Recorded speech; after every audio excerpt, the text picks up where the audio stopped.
चलिए आज हम देख रहे हैं area of triangle using determinants. Determinant के हेल्प से किस तरीके से हम एरिया ऑफ ट्रायंगल निकालेंगे।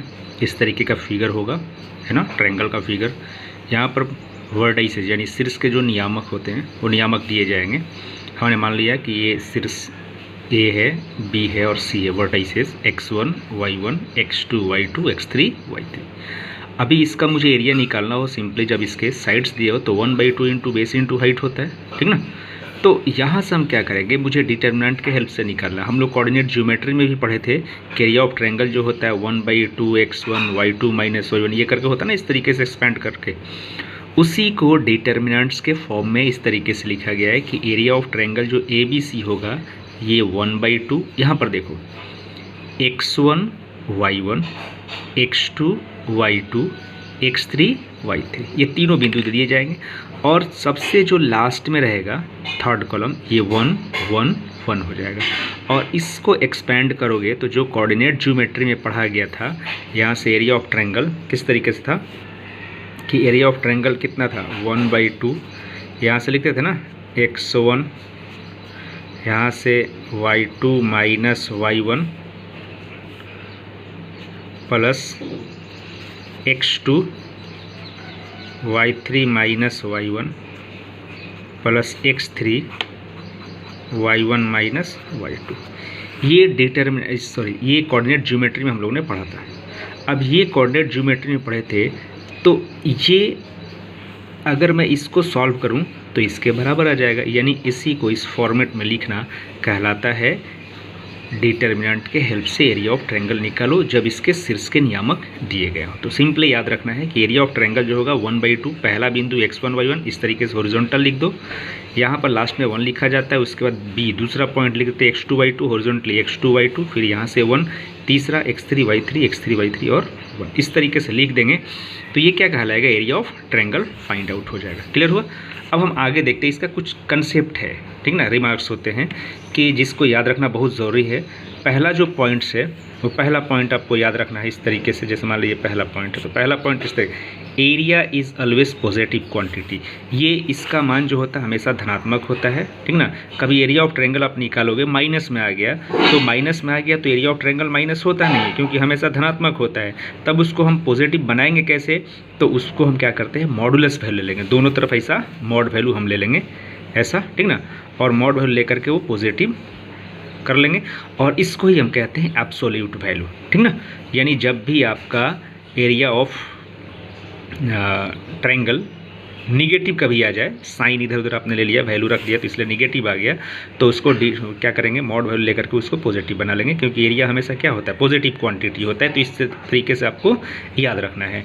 दूसरा पॉइंट क्या है कि if the value of area is given, अगर एरिया पहले से ही दिया गया है तब क्या करेगा, एरिया ऑफ ट्रायंगल निकालने के लिए 3 पॉइंट्स है तो मान लो 2 पॉइंट्स दे दिया रहेगा, तीसरा पॉइंट मान लो नहीं दिया रहेगा, यहाँ पर कुछ कह देगा x1, ये कुछ दे दिया रहेगा, बोलेगा x1 का वैल्यू फाइंड आउट करो। तो ये x1 पॉजिटिव भी हो सकता है, नेगेटिव भी हो सकता है। तो ये पॉजिटिव नेगेटिव आएगा कैसे, है ना। तो उसके लिए हम लोग क्या करते हैं कि जब एरिया ऑफ ट्रायंगल दिया जाता है तब उस पॉइंट को फाइंड आउट करने के लिए हम लोग पॉजिटिव नेगेटिव दोनों साइन लेकर के चलते हैं। यानी ये फार्मूला अप्लाई करेंगे, ये वाला यहाँ से एरिया ऑफ ट्रायंगल गिवन रहेगा तो इसको हम क्या कर देंगे पॉजिटिव नेगेटिव दोनों साइन लेंगे। क्लियर ना। ये पॉजिटिव नेगेटिव उसके बाद सॉल्व करेंगे तो जो भी पॉइंट्स दिया रहेगा वो पॉजिटिव नेगेटिव में क्या हो सकता है वो आ जाएगा। तीसरा पॉइंट क्या कहता है कि एरिया ऑफ ट्रायंगल इज 0, अगर एरिया ऑफ ट्रायंगल 0 हो जाए तो उस कंडीशन में उसको कोलिनियर कहते हैं, संरेखी कहते हैं। यानी जो एरिया का इस तरीके से ट्रायंगल का फॉर्मेशन हो रहा है, ये तीनों बिंदु इस तरीके से हो जाए, क्या हो जाएगा, यहाँ पर एक लाइन हो जाएगा, ये बिंदु A हो जाएगा, ये B हो जाएगा और ये C हो जाएगा। यानी तीनों एक क्लोज फिगर नहीं बनाएगा। जब क्लोज फिगर बनाएगा नहीं तो उसको उसका एरिया 0 ही के बराबर होगा, तो 0 के बराबर हो जाएगा। तब इस कंडीशन में कहेंगे तीनों जो बिंदु होगा एक सीधी रेखा में होगी। जब ये सीधी रेखा में होगी तो इसको हम क्या कहते हैं संरेखी कोलिनियर। यानी इसका 3 बिंदु से ट्रायंगल तो बनेगा लेकिन ये ट्रायंगल बन नहीं रहा है, तो हम कहेंगे कि ट्रायंगल जब बन नहीं रहा है तो इसका एरिया क्या हो जाएगा 0 के बराबर हो जाएगा। और वही 0 के बराबर हो जाता है तो हम लोग क्या कहेंगे कि इसका ये कोलिनियर हो जाएगा। क्लियर हो गया। अब यहाँ से हम सवाल देखते हैं। एनसीईआरटी का हमने सवाल लिया है, एनसीईआरटी का टोटल सवाल, एनसीईआरटी का भी फिलहाल सवाल ले रहे हैं।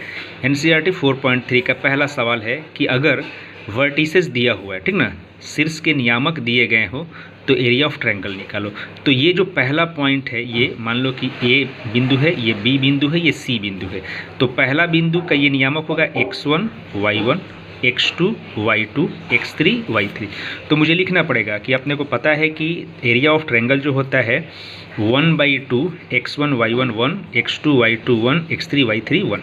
तो यहाँ से पहला बिंदु x1 y1 यानी x1 y1 की जगह रख देंगे 1 0, यहाँ पर तो 1 रखा जाता है फिक्स है। x2 y2 यानी 6 0, तो यहाँ से 6 0, यहाँ पर 1 रखेंगे। x3 y3 यानी यहाँ पर क्या है 4 3, तो 4 3 और यहाँ पर 1। क्लियर ना। ये वैल्यू डायरेक्टली हमने रख दिया। अब हम क्या करेंगे, इसका वैल्यू फाइंड आउट करना है। तो फाइंड आउट करने के लिए हम लोग अच्छी तरीके से जानते हैं कि अपनी सुविधा के लिए जिस रो या जिस कॉलम में मैक्सिमम नंबर ऑफ जीरो हो उसके एलोंग आप एक्सपेंड करिए तो आपका कैलकुलेशन आसान हो जाएगा। तो यहाँ C2 में 0 0 है, यानी सबसे ज़्यादा जीरो इसी में है। तो कैलकुलेशन के हिसाब से इसका कैलकुलेट करना आसान रहेगा। तो साइन आपको याद रखना है कि ये पॉजिटिव होता है तो ये निगेटिव होता है, और उसके बाद अल्टरनेट हो जाता है। ये मान लो पॉजिटिव है तो ये निगेटिव हो जाएगा, पॉजिटिव हो जाएगा। ये अगर पॉजिटिव है तो ये निगेटिव, तो ये निगेटिव, तो ये पॉजिटिव, ये निगेटिव। तो इसको लेने से कुछ बेनिफिट नहीं है, तो हम यहाँ से लिख देंगे एक्सपेंडिंग अराउंड C2। तो ये positive negative negative positive negative, तो -3 और ये 3 क्या है, इसको बंद कर देंगे, इसको बंद कर देंगे, तो 1 1 6 1 1 1 6 1 हो गया ना। अब इसको हम क्या कर देंगे -3, 1 × 1 1 और 6 × 1 -6, ठीक ना। तो 1 - 6 -5 -5 × -3 15। और इसका मुझे यूनिट लिखना बहुत ज़रूरी है, तो 15 वर्ग इकाई यानी स्क्वायर यूनिट्स ये लिख देंगे। इस तरीके से कोई भी आपका शीर्ष के नियामक दिया गया हो तो आप एरिया ऑफ ट्रायंगल इस फॉर्मूला के हिसाब से निकाल सकते हैं। जो बिंदु दिया जाता है इसको x1 y1 x2 y2 x3 y3 रख देंगे, बाकी लास्ट कॉलम में 1 1 एक्सपेंड करेंगे, आपका आंसर आसानी से निकल जाएगा। ये चीज़ आपको बिल्कुल याद रखना है। क्लियर ना। दूसरा इसके बाद हम अब एनसीईआरटी का ही सवाल देखते हैं। 4.3 का 2 नंबर सवाल ये कह रहा है कि साबित करके दिखाइए कि ये 3 पॉइंट दिया है ए बी प्लस सी, ये दूसरा पॉइंट है बी ए सी, ये क्या है कोलिनियर है, संरेखी है। तो संरेखी है तो अभी आपको बताया गया था क्या है कि एरिया ऑफ ट्रायंगल किसके बराबर होगा, 0 के बराबर होगा। ए बी सी से आपको ट्रायंगल ज़्यादा से ज़्यादा बन सकता है 3 बिंदु से, लेकिन जब ये तीनों सीधी रेखा में हो जाए, सीधी रेखा में होगी तो क्लोज फिगर नहीं होगा, जब क्लोज फिगर नहीं होगा तो एरिया ऑफ ट्रायंगल कितना होगा, 0 के बराबर। तो हम लोग लिखेंगे कि संरेखी के लिए for collinear area of triangle A B C 0। जब 0 हो जाएगा तो एरिया ऑफ ट्रायंगल ये ना होता है 1/2 x1 y1 1, ये इक्वल टू 0 के बराबर। अब ये 1/2 इधर जाएगा 0 की तरफ तो ये 0 हो जाएगा, मतलब ये पार्ट किसके बराबर होना चाहिए, 0। यानी जब इसका वैल्यू निकालोगे अगर आंसर 0 के बराबर आ जाता है तो हम लोग क्या कहेंगे कि ये दिया गया तीनों बिंदु क्या हो गया, कोलिनियर हो गया। तो चलो हम x1 y1, x1 की जगह पर क्या है ये a, y1 की जगह b प्लस सी, x2 की जगह पर b और y2 की जगह पर ये, x3 की जगह पर c और y3 की जगह पर a प्लस b। बस इसके कॉरेस्पॉन्डिंग जगह पर हम वैल्यू पुट कर देंगे। यहाँ पर x1 y1 यहाँ से लिया गया है, b वाला x2 y2 यहाँ पर, x3 y3 यहाँ पर, बाकी ये 1।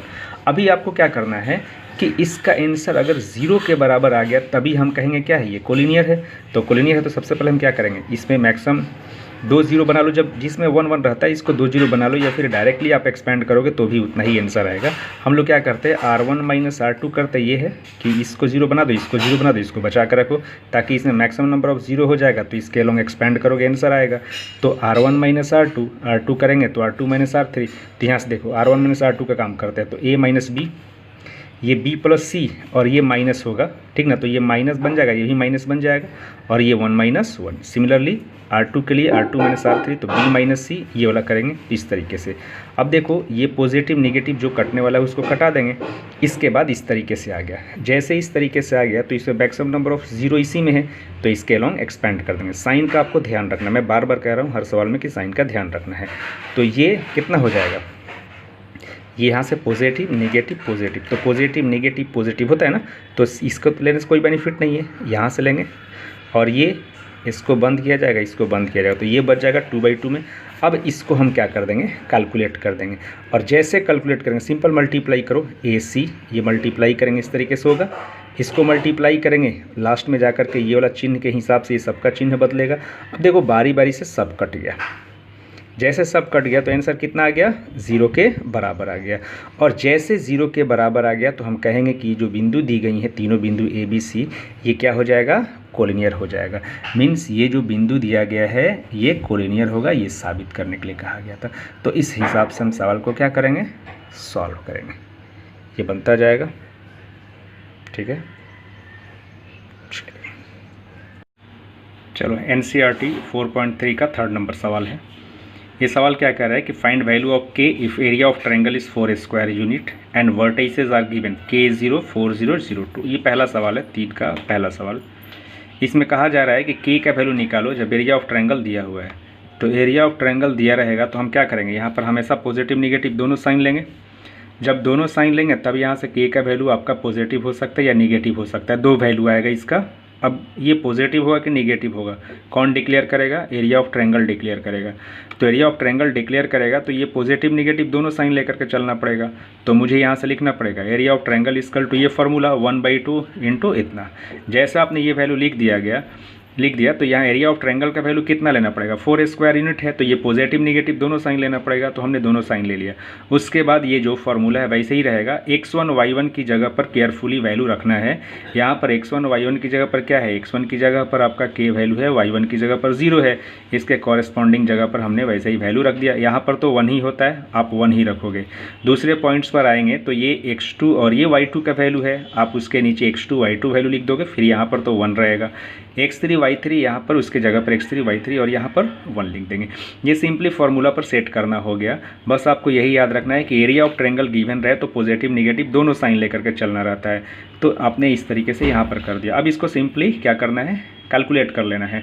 अब यहाँ से जो ये 2 है, 2 को क्रॉस मल्टीप्लाई इधर करोगे तो जो +-4 है वो +-8 बन जाएगा। जैसे +-8 बन गया तो अब यहाँ से क्या करो, अब देख लो आपको बताया गया था कि जिस रो या जिस कॉलम में मैक्सिमम नंबर ऑफ जीरोज़ हो उसके एलोंग आप एक्सपेंड करते हो तो आपका कैलकुलेशन आसान होगा। ये आपके टाइम बचत के लिए बताया गया कंसेप्ट। आप किसी के भी एलोंग करोगे तो आंसर उतना ही आएगा, बस टाइम का ख्याल रख करके इसको थोड़ा सा क्या कर दो, कैलकुलेट कर दो तो आसान हो जाएगा आपके लिए। तो यहाँ C2 में मैक्सिमम नंबर ऑफ जीरोज़ है तो C2 के लॉन्ग एक्सपेंड कर दो, ये आपको लिखना पड़ेगा। आपने लिख दिया तो जैसे, तो अब ये का साइन का ध्यान रखना है। तो ये पॉजिटिव ये निगेटिव होता है, तो ये निगेटिव हो गया तो ये पॉजिटिव, तो फिर ये निगेटिव तो -2, ये 2 इस वर्टिकल बंद कर देगा अपना, हॉरिजॉन्टल बंद कर देगा, तो K141 बचेगा नहीं सर। अब इसको क्या करो, आप कैलकुलेट कर दो। अब कैलकुलेट करोगे तो यहाँ पर क्या करेंगे हम, जैसे ये आपका +-8 हो गया और यहाँ से -2 K-4। अभी क्या करोगे आप कि जब एक बार आपको पॉजिटिव साइन लेना पड़ेगा, एक बार निगेटिव साइन लेना पड़ेगा। तो जैसे आप पॉजिटिव साइन लोगे तो यहाँ +- जो 8 है यहाँ पर सिर्फ 8 हो जाएगा, -2 K + 8 8 कैंसिल हो गया तो इधर 0, तो -2K का वैल्यू कितना 0 हो गया। तो K का वैल्यू हम क्या लिख सकते हैं 0। एक बार आता है कि जब मैं नेगेटिव साइन लूँगा तो क्या होगा, तो एक बार नेगेटिव साइन ले लो तो जो +-8 है उसमें से प्लस हट गया, -8 लेना पड़ेगा। और इसको आप कैलकुलेट करोगे तो ये +8 उधर जाएगा तो -16 -2K माइनस कट गया और 2 को 16 से काट दो, 8 के बराबर हो गया। तो K का वैल्यू कितना हो गया, 8 के बराबर हो गया। तो K का वैल्यू 2 मिला कि नहीं मिला, ये किस मतलब कैसे मिल गया, ये पॉजिटिव निगेटिव साइन लिए तभी मिल गया। कि मतलब K का वैल्यू किधर भी हो सकता है ना, कहीं भी हो सकता है। तो K का वैल्यू हम कहेंगे कि या तो 0 होगा या तो 8 के बराबर होगा। बस आपको ध्यान रखना है कि जब एरिया ऑफ ट्रायंगल दिया रहे तो हमेशा ये एरिया ऑफ ट्रायंगल की जगह पर पॉजिटिव निगेटिव साइन दोनों लेना रहता है। राइट साइड का डिटरमिनेंट वैल्यू सॉल्व करेंगे। फाइनलाइज आंसर देने के लिए हम लोग एक बार पॉजिटिव लेकर के उसका वैल्यू निकालेंगे, एक बार निगेटिव लेकर के निकालेंगे और ये दोनों वैल्यू लिख देंगे तो मेरा फाइनल आंसर हो जाएगा। NCERT का 4 नंबर सवाल देखते हैं। इस सवाल को देखते ही इस एक्सरसाइज का सारा सवाल बन जाएगा और किसी बुक का भी आप सवाल आसानी से बना सकते हो।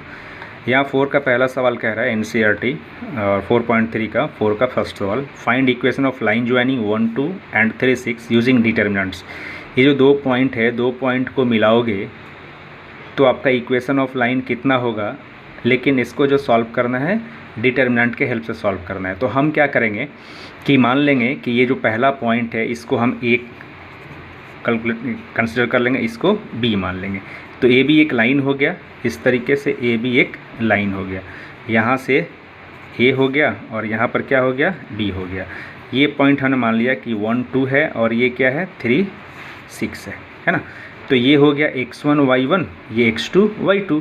अब हम क्या करेंगे, क्योंकि डिटर्मिनेंट का सवाल डिटर्मिनेंट के हेल्प से बनाना है, तो इक्वेशन ऑफ लाइन में जब तक एक्स वाई नहीं रहेगा तो इक्वेशन ऑफ लाइन कैसे पता चलेगा, एक्स वाई का तो होना ज़रूरी है। जब एक्स वाई का होना ज़रूरी है तो ये देखो ये स्ट्रेट लाइन है, तो ये स्ट्रेट लाइन है, तो ये स्ट्रेट लाइन कैसे पता चलेगा, उसमें उसका जो डिग्री होगा 1 ही होगा, 1 से ज़्यादा नहीं होगा ना 1 से कम होगा। मतलब सिंपल एक्स वाई का होना ज़रूरी है, या तो एक्स हो या वाई हो या दोनों हो, है ना। अब यहाँ से देखते हैं, ये पहला पॉइंट है, ये दूसरा पॉइंट है। हम मान लेते हैं अपने मन से कि इस पर कोई P बिंदु है जिसका नियामक x एंड y है, x एंड y है। तो बताओ इसी लाइन पर ये वाला बिंदु है ना, तो ये जैसे बिंदु हो गया तो ये क्या बन जाएगा, ये आपका कोलिनियर बन जाएगा। और जैसे कोलिनियर बन जाएगा तो डिटर्मिनेंट हम किस तरीके से सॉल्व करते हैं कि ये 3 बिंदु हो गया, तो इसे मैक्सिमम कैसा शेप बना सकते हैं, ट्रायंगल का शेप बना सकते हैं। तो ट्रायंगल का शेप बना सकते हैं तो इसका एरिया फाइंड आउट करेंगे, तो ये तो बिल्कुल सीधी रेखा है ना, तो इसका कितना हो जाएगा, एरिया ऑफ ट्रायंगल 0 के बराबर हो जाएगा। तो 0 के बराबर हो जाएगा मीन्स ये कोलिनियर हो जाएगा। तो हम क्या करेंगे, यहाँ से लिखेंगे कि let P X Y be any point on given point. ये ए बी है तो हमने नहीं माना है, तो 1 2 और 3 6 पर हमने एक पॉइंट पी मान लिया जिसका नियामक कितना है एक्स वाई है। तब क्या हो जाएगा, जैसे ये आपके ए बी पर एक बिंदु पी एक्स वाई आ जाएगा तो ये कोलिनियर की तरह बिहेव करेगा। जैसे कोलिनियर की तरह बिहेव करेगा तो एरिया ऑफ ट्रायंगल किसके बराबर हो जाएगा, 0 के बराबर। एरिया ऑफ ट्रायंगल अभी हम पढ़ते आ रहे हैं कि 1/2 x1 y1 1 x2 y2 1 x3 y3 1 is equal to 0 के बराबर। तो देखो x1 y1, तो यहाँ से इसको मान लीजिए x1 y1, तो यहाँ पर x y लास्ट में 1, x2 y2 मतलब 1 2 1, फिर यहाँ से 3 6 1, ये हो गया। अब इसी को आपको सॉल्व कर दोगे तो एक्स वाई में जो भी इक्वेशन जिस तरीके का फॉर्मेट में मिलेगा वही आपका आंसर हो जाएगा। चलो ये 1/2 तो राइट साइड जाएगा तो कितना हो जाएगा, 0 के बराबर। अब ये आपका बच गया। अब इसमें आपको आसान करने के लिए हम क्या करते हैं कि किसी रो या किसी कॉलम में अगर पॉसिबल है तो दो एलिमेंट्स को 0 बना लो, किसी एक रो या किसी एक कॉलम में। तो हम लोग क्या करेंगे, ये C3 में सब 1 है तो R1 में से R2 को माइनस कर दो, R2 में से R3 को माइनस कर दो। तो ये वाला कंसेप्ट हम फॉलो करेंगे। जैसे फॉलो करेंगे तो ये हो जाएगा, देखो x R1 माइनस R2 करेंगे तो x माइनस 1 y माइनस 2 और 1 माइनस 1 0 हो जाएगा। अब देखो R2 के लिए करेंगे, R2 माइनस R3 तो 1 माइनस 3 तो माइनस 2, 2 माइनस 6 माइनस 4 और 1 माइनस 1 0। इसमें कोई चेंज नहीं है, वैसे ही हम लिख देंगे। तो इसमें मैक्सिमम नंबर ऑफ 0 इसमें ना आया, तो इसमें तो इसके लॉन्ग क्या कर देंगे, एक्सपेंड कर देंगे। तो C3 के लॉन्ग एक्सपेंड कर देंगे, तो ये तो 0, ये भी 0, ये 1। अब ये 1 है तो ये बंद हो जाएगा, ये बंद हो जाएगा। x minus 1 y minus 2 minus 2 minus 4, इसको लेकर के हम सॉल्व करेंगे। तो क्या हो जाएगा, -4 x minus 1 minus y minus 2 minus 2। अब इसको सॉल्व कर दो, देख लो ये 4 कट जाएगा। इस दोनों में से -2 आपने कॉमन ले लिया तो 2x minus Y equal to 0, -2 इधर चला जाएगा तो 0 के बराबर। मतलब 2x minus Y equal to 0 जो होगा यही रिक्वायर्ड इक्वेशन ऑफ लाइन हो जाएगा डिटर्मिनेंट के यूज़ करने से इस पॉइंट का। ठीक है, इसको देख करके आपको सवाल आगे प्रोसीड करना है।